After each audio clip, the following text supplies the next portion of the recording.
pandemic puppy. Sophie, are you a pandemic puppy? What? I didn't know that about you. Hey everybody, and welcome to our channel, Nessa and Sophie. If you're new here, my name's Nessa, and this here is my Cavapoo puppy named Sophie.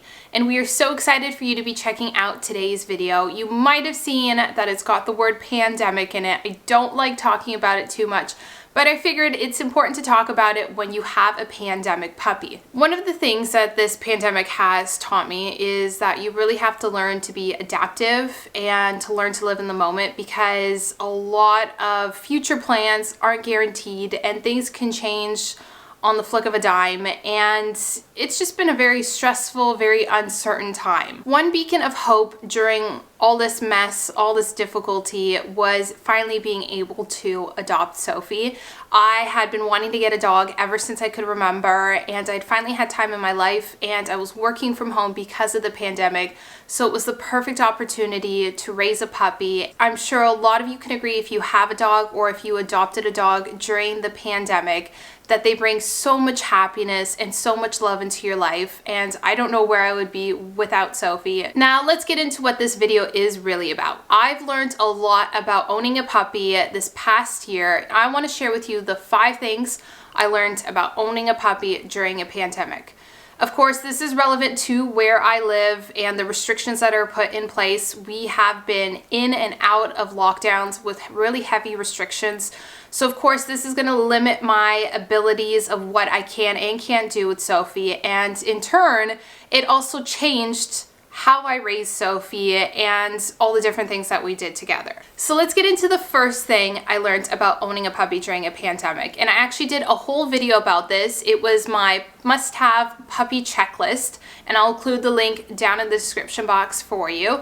And what it basically was is I found out I was going to be bringing home Sophie or adopting Sophie 2 days before we went into a province-wide lockdown. I was panicking, thinking I had to buy everything and doing tons of research, and then I learned that I didn't need to buy everything. As long as I had those essentials that she would absolutely need, like her crate, her brush, her food bowls, her leash, her harness, as long as I had those things at home, I knew that I was gonna be okay. And it was only with experience that I learned that. I had toys for her, I had enough to raise a puppy. I didn't need all those extra things that you would eventually need. I wouldn't need that right away. I had enough stuff to get me through. So it really taught me that there wasn't a need to panic when you're getting a puppy. As long as you have those essentials and you do some research beforehand, everything's going to work out. It will come naturally to you. And as your puppy continues to age, then you can kind of see what you're missing, what you need to work on more, and you don't have to over splurge on everything beforehand. The second thing I learned while raising a puppy during the pandemic was the value of groomers and having to figure out how to do a bunch of things at home in terms of grooming for Sophie. So I had to learn how to clean her ears out because she is a floppy ear dog, so their ears do need to be cleaned out.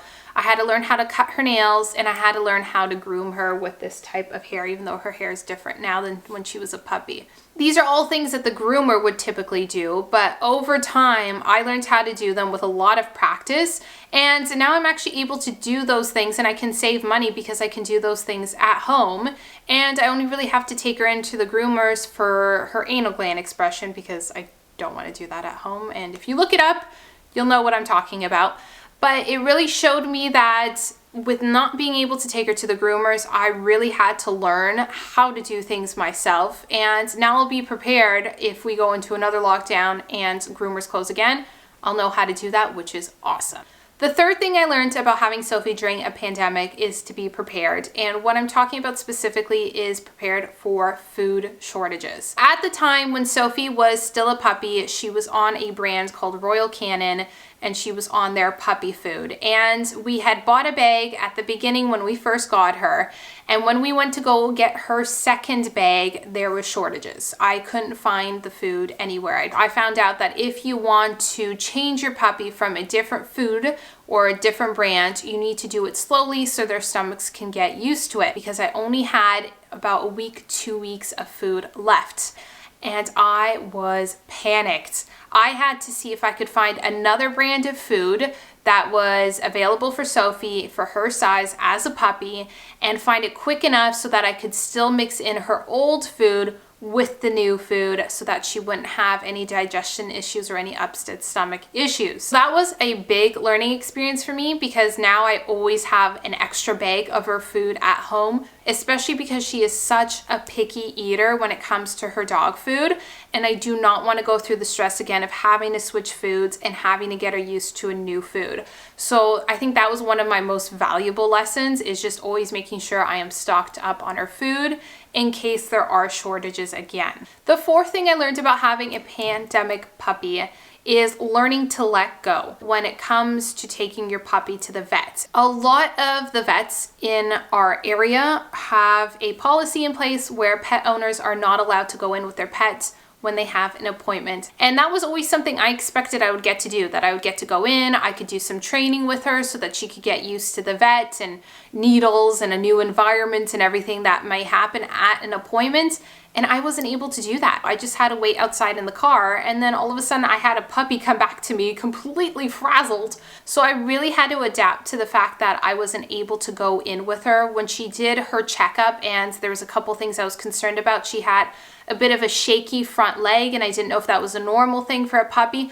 I couldn't go in and show the vet all these problems. I had to literally prepare a piece of paper to give to the vet so that he could check that all over while he was doing his exam, and then we had to talk about it outside afterwards. So that was a bit of an adjustment for me. So being able to let go and just know that some situations are out of your control was really important for me to just get used to. And the last thing about owning a puppy during a pandemic is one that you guys have probably experienced with as well, and that's socializing your dog. So I felt like I wasn't really providing her with enough opportunities to socialize with other pets and humans, especially because training classes, puppy classes, those weren't happening either. Those were also closed during the pandemic. A lot of the stores that do allow dogs weren't open, and she wasn't fully vaccinated because you have to wait until they're 4 months and they're fully vaccinated with their rabies vaccine to take them for a walk around the neighborhood. So it was really difficult to find ways to socialize her like that, and we couldn't have people coming over, no friends, no family, none of that. So I was very worried about socializing her. This really made me value any opportunity we get now to socialize. So anytime that she's able to sniff another puppy and to say hello to another human, or take her to any store so I can train her and she can be exposed to everything, I really value that now because that was something I could not do with her when she was younger. So if you were able to socialize your puppy, please make sure you do it as early as possible and continue doing it. I'm still working on that with Sophie. I think that's really important to do, especially if you have a pandemic puppy like Sophie. So those are the 5 things I learned about raising a pandemic puppy. I am so grateful that I have Sophie, and I'm so grateful that I was able to work from home so I could have the opportunity to raise her and train her and go through this whole experience. Let us know in the comment section down below. Did you have any of these same learning experiences as I did? Did something different happen and you had to adapt in a different way? If you have any questions about what it's like raising a puppy, what it's like raising a puppy during a pandemic, or any questions about Sophie, please send us a message. If you want a link to our puppy checklist, I'll include it in the description box down below if you're interested in adopting a puppy. I really hope you enjoyed hearing about this experience. I hope that it also puts anybody that's looking at adopting a puppy at ease. If you like this video, please give us a like. Please hit that subscribe button and hit the notification bell so you can be notified of any new videos that we post. We really appreciate all the people who have subscribed so far and supported our channel. Thank you so much. You guys are so amazing. Sophie is sleeping, which she tends to do when I am just talking. Say bye, pandemic puppy. All right, so I'm gonna say bye for now for me, and we'll see you next time. Bye, guys.